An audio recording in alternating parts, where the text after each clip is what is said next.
नमस्कार, मौलिक शक्ति न्यूज देख रहे हैं आप और मैं हूं आपके साथ साइमा। बीजेपी के नेता पार्टी से नाराज नजर आ रहे हैं। कहीं उनके नेताओं पर एफआईआर दर्ज हो रही है तो कहीं बीजेपी नेता के बेटे को हिरासत में लिया जा रहा है और उस पर गंभीर आरोप लग रहे हैं, जिसकी वजह से पार्टी की छवि को बहुत बड़ा नुकसान हो रहा है। क्योंकि आने वाले वक्त में कई राज्यों में विधानसभा चुनाव होने हैं और ऐसे में बीजेपी की साख पर इस तरीके से बट्टा उसके खुद के नेता लगा रहे हैं।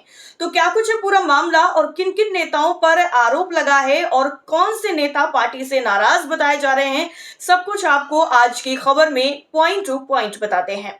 सबसे पहले बात करते हैं पश्चिम बंगाल की। दरअसल पश्चिम बंगाल में बीजेपी के पूर्व अध्यक्ष दिलीप घोष ने मुख्यमंत्री ममता बनर्जी से मुलाकात पर सवाल उठाने वालों को जवाब दिया।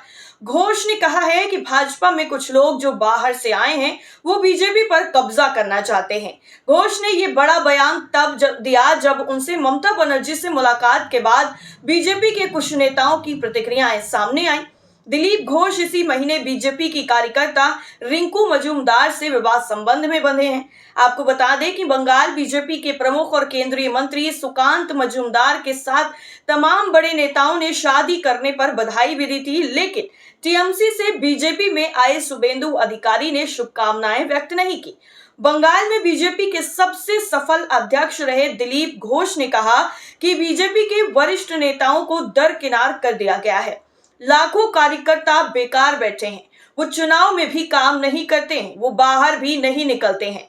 मैं जगन्नाथ धाम गया था, मैं चोरी करने नहीं गया था। करोड़ों लोग राम मंदिर के लिए अयोध्या आए, करोड़ों लोग काशी विश्वनाथ मंदिर आए। कौन पूछता है कि कौन किस पार्टी का है? कोई भी मंदिर बनाए, सभी को अंदर जाने का अधिकार है। मैं इसे राजनीति से ऊपर मानता हूँ। हालांकि दिलीप घोष ने किसी का नाम नहीं लिया, लेकिन उन्होंने इशारों में शुभेंदु अधिकारी पर निशाना साध दिया। शुभेंदु अधिकारी अभी विधानसभा में नेता विपक्ष हैं। दरअसल पार्टी ने नहीं मना किया था, इसका भी उन्होंने बयान दिया है। दीघा जगन्नाथ मंदिर में दर्शन करने को लेकर दिलीप घोष कार्यकर्ताओं के एक वर्ग के विरोध का सामना कर रहे हैं। घोष अपनी नवविवाहित पत्नी रिंकू मजूमदार के साथ तृणमूल सरकार द्वारा निर्मित मंदिर गए और मुख्यमंत्री ममता बनर्जी से भी मुलाकात की, जिससे ये अटकलें तेज हो गई कि वो 2026 के विधानसभा चुनावों से पहले पार्टी छोड़ सकते हैं और बीजेपी को बड़ा झटका लग सकता है। हालांकि उन्होंने अटकलों को खारिज कर दिया, लेकिन जब वो दीघा से कोलकाता लौटते समय कोलाघाट में कुछ देर के लिए रुके तो भाजपा कार्यकर्ताओं के एक वर्ग ने उनके खिलाफ विरोध प्रदर्शन शुरू कर दिया। आपको बता दें कि घोष 2015 में प्रदेश भाजपा अध्यक्ष बने थे और 2021 के विधानसभा चुनाव के बाद उन्हें पद से हटा दिया गया था। घोष ने अपनी पत्नी के साथ दीघा समुद्र तट पर संवाददाताओं से कहा कि हमारी पार्टी ने हमें जाने से मना नहीं किया था, मुझे आमंत्रित किया गया था और यही कारण है कि मैं यहाँ आया हूँ। मुझ में ऐसा करने का साहस है। तृणमूल कांग्रेस में शामिल होने की अटकलों के बारे में पूछे जाने पर घोष ने कहा कि मैं क्यों शामिल होऊंगा। उन्होंने ये भी कहा कि मेरा बुरा वक्त नहीं है, मैं पिछले 10 वर्षों में नहीं बदला हूं, मैंने अपनी पार्टी नहीं बदली है, जैसे कई लोग चुनाव आने पर पाला बदल लेते हैं। इतना ही नहीं, दिलीप घोष को पाला बदलने की जरूरत नहीं है, उन्होंने ये भी कहा। दरअसल घोष मंदिर गए थे और उसके बाद बनर्जी से मुलाकात की थी और उनकी इस मुलाकात का कुछ हिस्सा मुख्यमंत्री के फेसबुक पेज पर लाइव स्ट्रीम किया गया था, जिसने कई लोगों को हैरान भी कर दिया था। कुछ भाजपा नेताओं ने इसकी आलोचना की थी। दरअसल वरिष्ठ भाजपा नेता स्वप्न दास गुप्ता ने घोष और बनर्जी के बीच बैठक की एक तस्वीर साझा करते हुए एक्स पर एक पोस्ट में कहा कि राज्य इकाई के पूर्व अध्यक्ष के इस स्पष्ट विश्वासघात से जमीनी स्तर के कार्यकर्ताओं में आक्रोश इतना तीव्र है कि राष्ट्रीय नेतृत्व इसे नजरअंदाज नहीं कर सकता। खड़गपुर के पूर्व सांसद घोष ने आलोचनाओं का बेबाकी से जवाब भी दिया है। उन्होंने कहा है कि लोग दिलीप घोष के बारे में बात करते रहते हैं, भले ही वो नकारात्मक बातें करें, लेकिन इससे मेरा प्रचार ही होता है। दरअसल भाजपा की प्रदेश इकाई के अध्यक्ष सुकांत मजूमदार ने कहा कि पार्टी इस यात्रा का समर्थन नहीं करती है। विपक्ष के नेता शुभेंदु अधिकारी ने जब इस यात्रा के बारे में पूछा गया तो उन्होंने कहा कि मैं उनके बारे में बात करना ही नहीं चाहता। वहीं दूसरी तरफ एक और खबर सामने आई है, जिसमें बीजेपी के नेता का बेटा बुरी तरीके से फंसता हुआ नजर आ रहा है। दरअसल शिवपुरी जिले की भाजपा नगर पालिका अध्यक्ष गायत्री शर्मा के बेटे रजत शर्मा के खिलाफ दुष्कर्म का मामला दर्ज किया गया है। शहर की एक युवती ने नगर पालिका अध्यक्ष गायत्री शर्मा के बेटे रजत शर्मा के खिलाफ दुष्कर्म की शिकायत दर्ज कराई थी, जिसके बाद कोतवाली पुलिस ने युवती की शिकायत पर एक्शन लिया है। दरअसल शहर की वार्ड नंबर 7 शिव कॉलोनी में रहने वाली एक युवती ने कोतवाली थाने में शिकायत दर्ज कराई है। उसने बताया है कि वो रजत शर्मा से सोशल मीडिया के माध्यम से जुड़ी थी।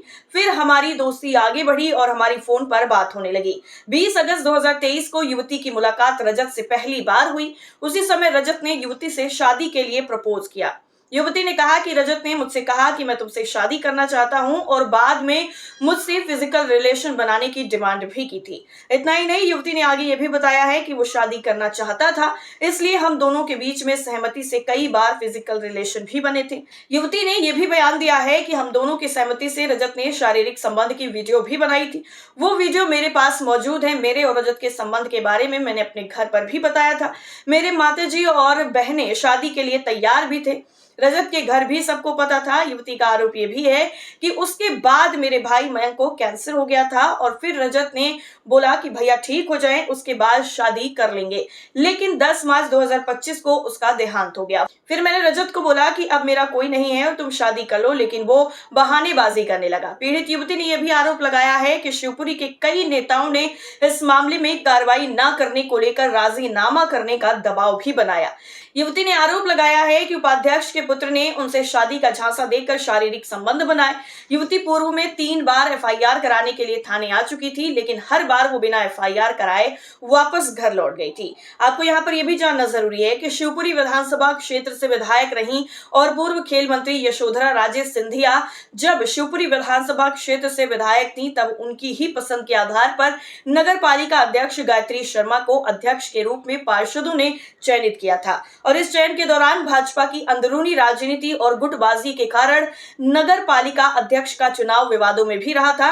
लेकिन तत्कालीन खेल मंत्री की जिद के कारण भाजपा नेत्री गायत्री शर्मा को नगर पालिका अध्यक्ष के लिए प्रत्याशी बनाया गया था। इसके बाद पार्षदों ने उनका चुनाव किया था। वहीं दूसरी तरफ एक और बीजेपी नेता पर एफआईआर दर्ज हो गई है। जी हां, दरअसल बीजेपी नेता कृष्णा घाड़गे पर एफआईआर दर्ज होने से बवाल हो गया। मध्य प्रदेश बीजेपी प्रदेश कार्य समिति के सदस्य कृष्णा घाड़गे पर एफआईआर दर्ज की गई है। घाड़गे ने हनुमान जन्मोत्सव की शोभा यात्रा में कांग्रेस विधायक आरिफ मसूद को जान से मारने की धमकी दी थी। साथ ही आरिफ मसूद को पाकिस्तानी एजेंट कहा था। बीजेपी प्रदेश कार्य समिति के सदस्य कृष्णा घाड़गे पर भोपाल के जहांगीराबाद थाने में एफआईआर दर्ज की गई है। घाड़गे ने बीते रविवार को ही भोपाल में हनुमान जन्मोत्सव की शोभा यात्रा में कांग्रेस विधायक आरिफ मसूद को जान से मारने की धमकी दी थी।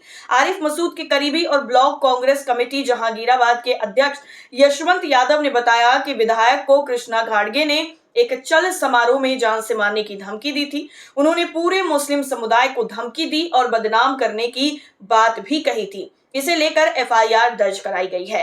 27 अप्रैल को दरअसल भोपाल के जहांगीराबाद चौराहे पर हनुमान जन्मोत्सव की शोभा यात्रा के मंच पर बीजेपी नेता कृष्णा घाड़गे ने कहा था कि पहलगाम में जो हमारे भारतीयों का नरसंहार किया गया है, एक जाति का नाम लेकर और जाति पूछकर उनको मारा गया है, हम भी अब अपनी जाति बताकर मारेंगे कुत्तों को। इतना ही नहीं, कृष्णा घाड़गे ने यह भी कहा था कि यह विषय पाकिस्तान का नहीं है। उस पाकिस्तान के एजेंट इसी चौराहे पर खड़े होकर सुन रहे हैं। मैं उन्हें यह बताना चाहता हूं कि अब तुम भोपाल में हंगामा करके दिखाओ। आसिफ मसूद चोर और उसके अनुयायियों को जो हमारे धर्म का विरोध करेंगे उनको छोड़ेंगे नहीं, यहीं पर मारेंगे। इस तरीके का जो विवादित बयान है वो बीजेपी नेता ने दिया था और इसका वीडियो भी सोशल मीडिया पर खूब वायरल हुआ था, जिसके बाद अब उन पर एफआईआर दर्ज हो गई है। कई मामलों में बीजेपी नेताओं को बहुत बड़े झटके लग रहे हैं और बीजेपी की खुद की पार्टी की जो साख है उस पर भी कहीं ना कहीं बहुत बड़ा सवाल खड़ा हो रहा है। आपका क्या मानना है इस पूरी खबर पर? कमेंट करके जरूर बताइए। फिलहाल के लिए इतना ही। नमस्कार।